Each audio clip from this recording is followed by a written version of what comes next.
Donald Trump has resumed his attacks on Federal Reserve Chief Jerome Powell. Posting on social media, the US president wrote, "Could somebody please inform Jerome Too Late Powell that he is hurting the housing industry very badly. People can't get a mortgage because of him. There is no inflation, and every sign is pointing to a major rate cut." Trump has regularly accused Powell of being too slow to cut rates. He's a terrible Federal Reserve Chairman. But his claim of zero inflation isn't accurate. Though recent data has painted a mixed picture, price rises remain stubbornly above the Fed's 2% target level. Now Trump's latest salvo comes ahead of Powell's speech at the annual Jackson Hole get-together for central bankers. Every word there will be scanned for clues to his next move. Investors are widely betting that the Fed will cut rates by a quarter point next month, with perhaps another similar reduction later in the year.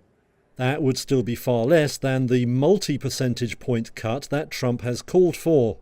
Bank policymakers face a difficult decision as they wait for evidence on the impact of Trump's sweeping global tariffs. If the trade war cools growth, that could spur demands for a rate cut to support the economy. But if the duties drive up inflation, that would normally call for a rate increase to cool rising prices.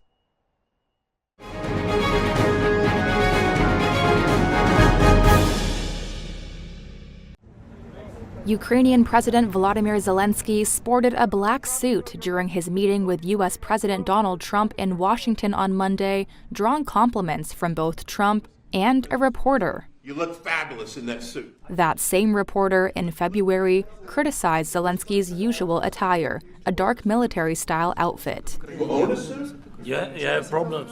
The designer of Zelensky's suit, Viktor Anisimov from Chernihiv, Ukraine, says the February jabs were not only a hit to the president, but also to Ukrainian citizens. Я теж в лютому, віднісся спокійно, думаю, які вони дурні. I took it easy in February, thinking how stupid they are. These people who ask such questions.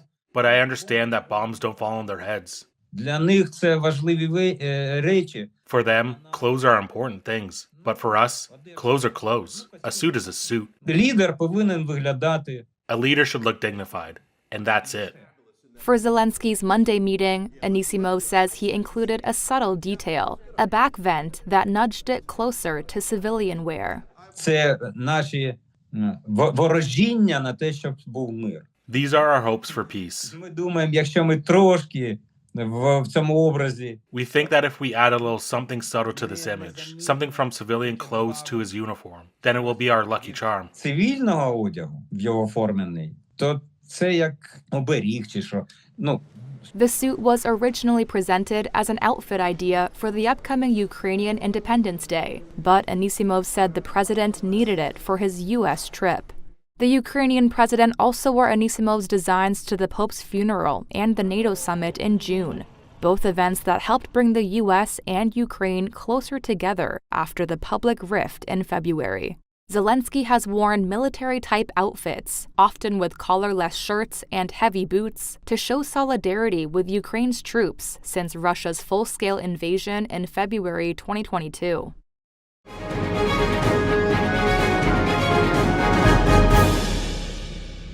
Who's ready to tear up this slip?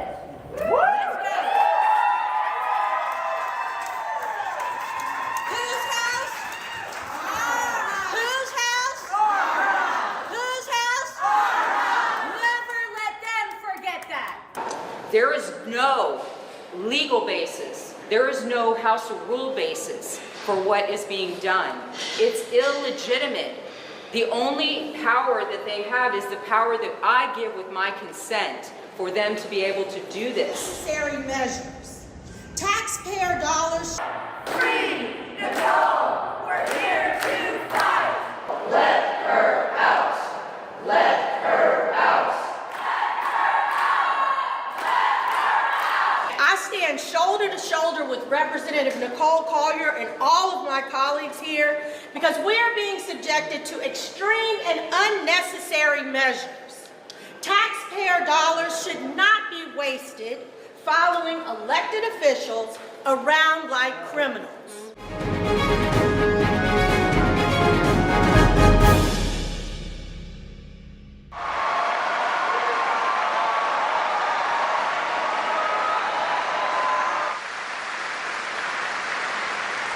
As our Earth continues to be wounded by wars in the Holy Land, in Ukraine, and in many other regions of the world, I invite all the faithful to live the day of August 22nd in fasting and prayer, imploring the Lord to grant us peace and justice, and to wipe away the tears of those who suffer because of the ongoing armed conflicts.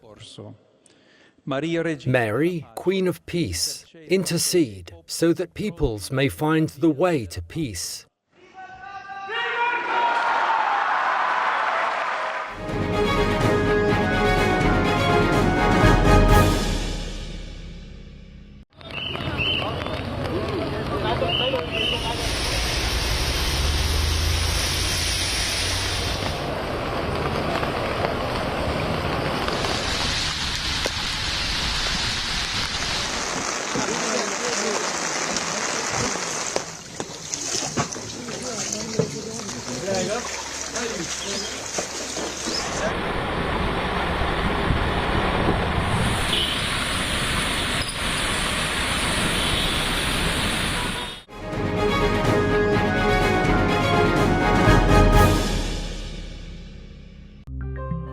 This whale is being tagged by a drone so it can be tracked and studied. The team behind the drone's tap-and-go method says it is gentler, faster, and more cost-effective than conventional pole tagging, and can pave the way for marine mammal research.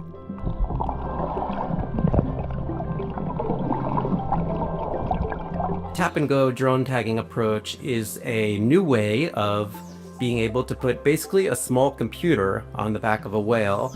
That's David Gruber, the founder and president of Project SETI, the Cetacean Translation Initiative. The research team developed the drone tagging method alongside researchers from Harvard University.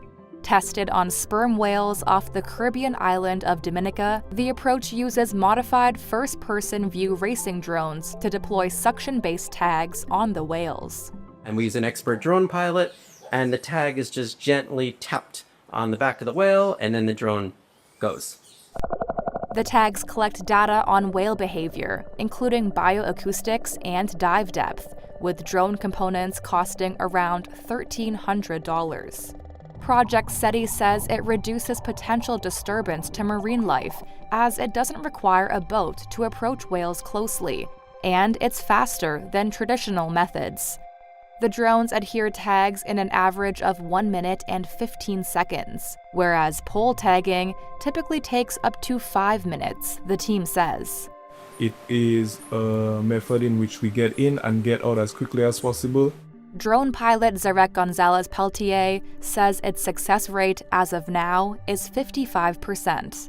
The 55% success rate stems from, one, there being water along the animal's back, which makes an improper vacuum for our very gentle whale tags. And secondly, sometimes if the drone goes up but we deem it unsafe to tag at that moment, we will not tag. Gruber adds that while even finding a whale is a challenge, he hopes the approach will open new possibilities for marine mammal research.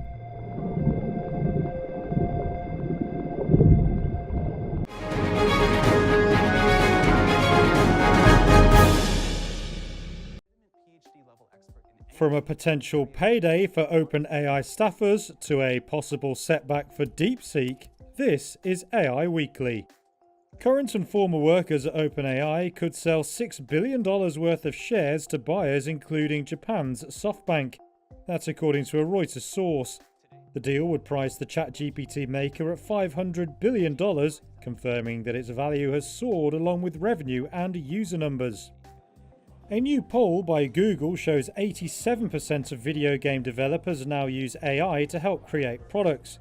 Many of the 615 developers surveyed said they were using the tech to automate repetitive tasks, freeing up programmers to focus on more creative work.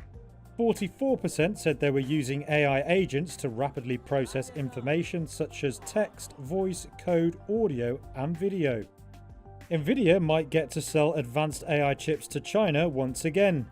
Reuters sources says it's developing a new semiconductor for the country that would be more powerful than the H20 it currently sells there. but they warn Washington could still block exports of the product over concerns about supplying cutting-edge tech to China. Foxconn says it will work with SoftBank to make equipment for the vast US Stargate data center project in Ohio. Foxconn chairman Young Liu says SoftBank will own the factory and machinery, while the pair share ownership of the resulting gear. Stargate is a $500 billion project meant to drive US AI infrastructure. And DeepSeek appears to have delayed launching the latest version of its AI model. The Financial Times says it failed to train the bots using chips made by Huawei, potentially highlighting how hard it is for Beijing to do without US silicon. Earlier this year, DeepSeek rocked the tech sector by appearing to match rivals like ChatGPT at vastly lower cost.